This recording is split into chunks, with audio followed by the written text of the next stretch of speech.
హైదరాబాద్ చంద్రాయనగుట్ట నియోజకవర్గంలోని పాఠశాలల్లో బాలల దినోత్సవం ఘనంగా నిర్వహించారు. శివాజీనగర్ ఉప్పలగొడలో GKR high school principal Akshay Kumar విద్యార్థుల్లోని నైపుణ్యాన్ని వెలికి తీసే కార్యక్రమాలు నిర్వహించి బహుమతులు అందజేశారు. బాలల దినోత్సవం మన తొలి ప్రధాని తీపి గుర్తుగా నెమరవేసుకోవడం గర్వకారణంగా ఉందని తెలిపారు.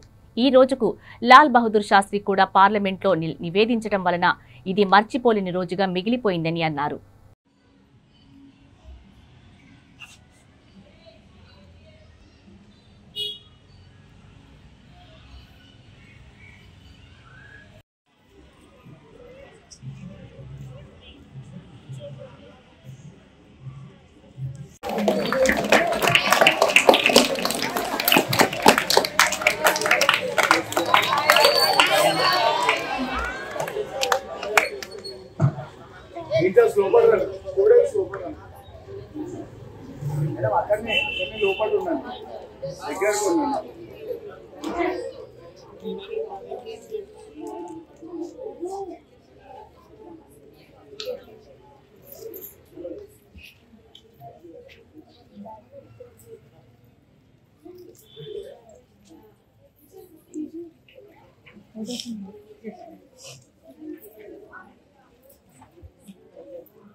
అందరికీ ఇవాళ మనం ఇక్కడ జీకేఆర్ high school Shivaji Nagar Uppuguda Chandrayangutta division దగ్గర ఉన్నాము.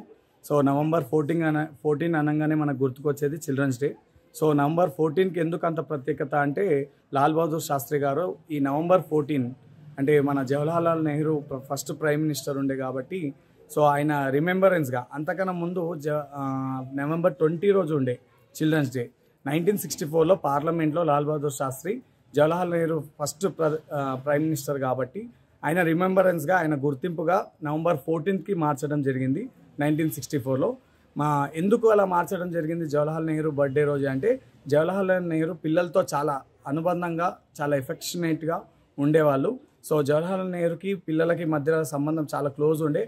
అండ్ జవహర్లాల్ నెహ్రూ అనుకున్నది ఏంటంటే నేటి బాలులే రేపటి పౌరులు అన్నట్టు ఉంది కాబట్టి నేటి బాలులే రేపటి పౌరులు కాబట్టి నా బర్త్డే రోజు ఇలా పిల్లలకి ఏదైనా సెలబ్రేషన్స్ ఉండాలి అని చెప్పి లాల్ బహదూర్ శాస్త్రి గారు నవంబర్ 14కి 1964లో పార్లమెంట్లో ఈ November 14 remembrance of Jawaharlal Nehru గారి బర్త్డే కాబట్టి చిల్డ్రన్స్ డే సెలబ్రేషన్ చేయాలి, పిల్లలని మనం ముందుకు తీసుకెళ్ళాలి, ఎందుకంటే today's youth is tomorrow's future అన్నారు కాబట్టి. థ్యాంక్ యూ అండి.